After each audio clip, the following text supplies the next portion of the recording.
Pressing the magazine release frees the magazine from the lower receiver. Rounds are loaded and held under high force of the magazine spring.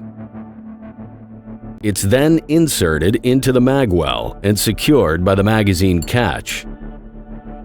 Pulling and releasing the charging handle chambers the first round. The charging handle forces the bolt carrier group to the rear. As it comes back, the action spring is compressed. As the carrier returns forward, the bolt strips the top cartridge from the magazine and guides it into the chamber.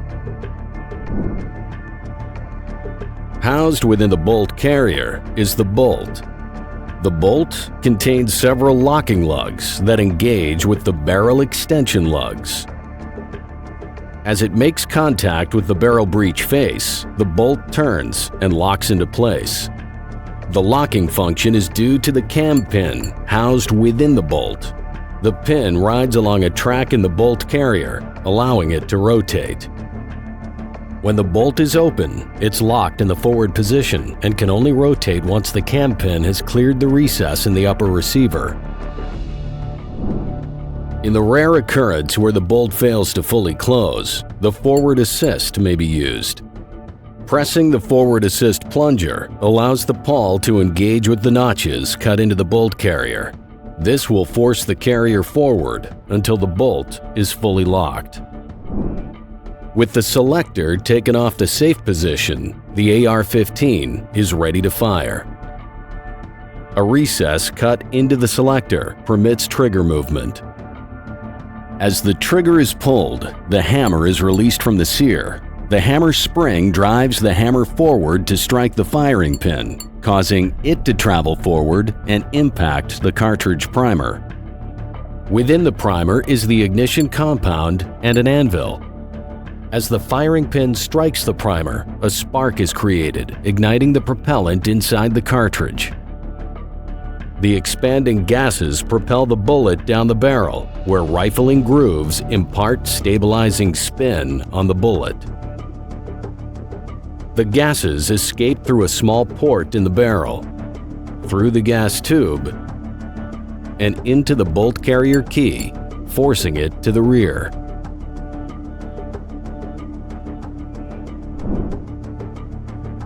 The extractor grips the rim of the spent cartridge case and holds it against the bolt face until the ejector forces it through the ejection port, striking the deflector as it exits.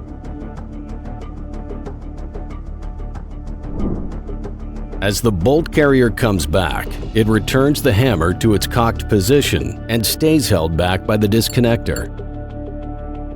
When the buffer reaches the back of the receiver extension, the action spring returns the bolt carrier forward. As it returns, the bolt strips a new cartridge from the magazine and directs it into the chamber. Simultaneously, the extractor clips into the rim of the new cartridge. Releasing the trigger releases the hammer from the disconnector, and again the trigger sear assumes control of the hammer, readying the rifle for another shot. Military variants of the ar-15, such as the M16 and M4, add a third option for fully automatic fire. The inclusion of an auto sear and a hook on the back of the hammer allow continuous operation while the trigger is depressed.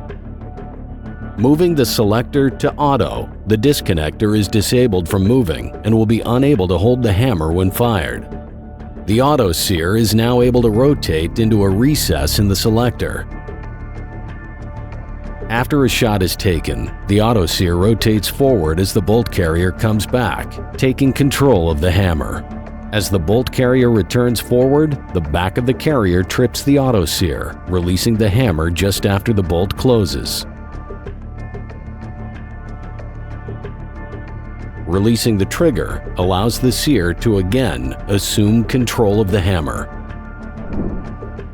In order to conserve ammunition and promote greater accuracy, a burst mode was later introduced.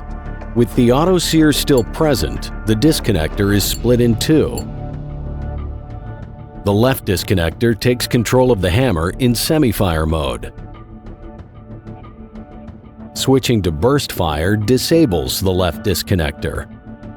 The burst cam and clutch spring allow the M4 to fire up to 3 rounds at a time. The clutch spring expands to rotate the cam only when the hammer moves in reverse. As the trigger rotates forward, the burst disconnector engages the deep notch of the cam.